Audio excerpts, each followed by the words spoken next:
The most awaited Sim update for this year, and the largest Sim update that has been over the last 4 years. The amount of progress on this platform has grown step by step, giving us one aspect after another on every Sim update. There were a number of things that were addressed in this update, and there were a handful of things left behind to be addressed in the future. Now this might be the last update for the Sim. But looking at the timeline, where the next installment arrives by the end of this year hopefully, we might as well call it as the last update. Thank you for tuning in, and I'm Chikmangla. Almost 6 months since we received the last Sim update. This was during December of last year. Now on Sim Update 15, on a high level, there have been few significant areas that have been addressed.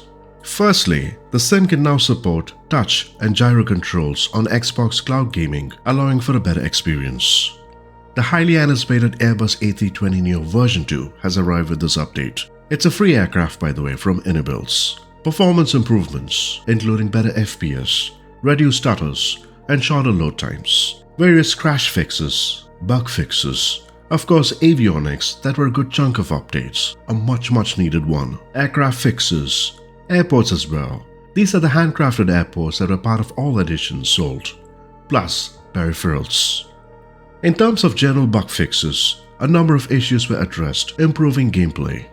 One of the issues duplicating users on the friends list was taken care of. For Xbox players, a new change was introduced in Sim Update 15 that reallocates memory before a crash occurs due to a memory shortage. This means you might temporarily see a reduced level of visual world detail that prevents crashes, helping to improve overall stability. Looking at the data from beta version of the update, it did show positive results, making this a much more stable update on Xbox. Now additionally, the FPS display now allocates virtual memory instead of use physical memory pages, giving a more accurate reflection of memory usage. Navigation and traffic fixes where users experienced a loss of audio for ATC instructions and other aircraft communications while the AI co-pilot continued to respond. Enhancements on the use of flight-aware data for live traffic. Improved AI behavior of live traffic planes at airports and more. Regarding weather, the ice water threshold was adjusted to limit the amount of wrongly frozen water, particularly in places like Swiss lakes and Norwegian fjords, plus corrections on activities. Speaking about avionics, we can call it as an overhaul for the avionics, as a number of good fixes went in during this update.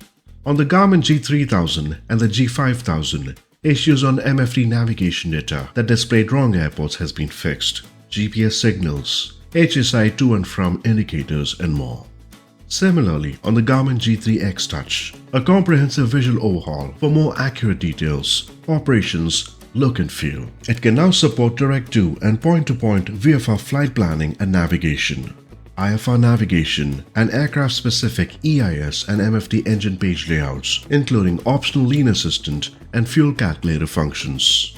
Talking about the G1000 NXI, issues on the PFD, the MFD navigation data, ground frequencies, approach minimums on the GCU keypad, and more have been fixed. The Garmin GNS 430 and the 530 soft fixes as well. Now moving to an interesting part of the update would be aircraft fixes.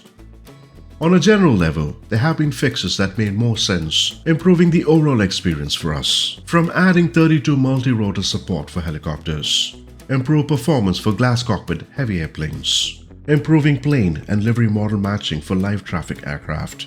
One of the needed aspects were physics, which we've been fortunate to get this on this update. A new high-accuracy physics system for vibrations and micro movements, enabling new soft gears on certain aircraft, which enhances ground handling and collision physics. Other than that, specific fixes have been rolled in to include resolving power loss issues on some P-51 Mustangs and improving functionality for multi-engine helicopter governors and trimmers. Now on the airliners, we saw fixes as well for both the Airbus A310-300 and the Boeing 787-10. From missing interior models, throttle animations, fuel flow gauge mismatches, and large pitch oscillations. Now specific aircraft fixes include the Cabri G2, where engine start failures were addressed. The Cessna Citation now supports various TOS alerts and voice callouts.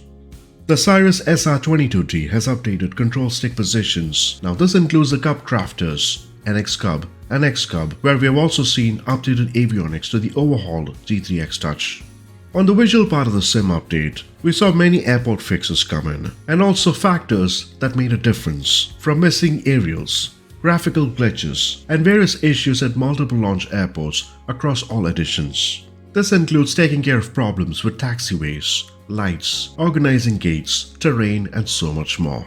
Towards the support of peripherals, the team has updated YOM and Arrow presets, plus added support for new peripherals, welcoming other hardware, and introduced new actions for twin-engine helicopters that made sense.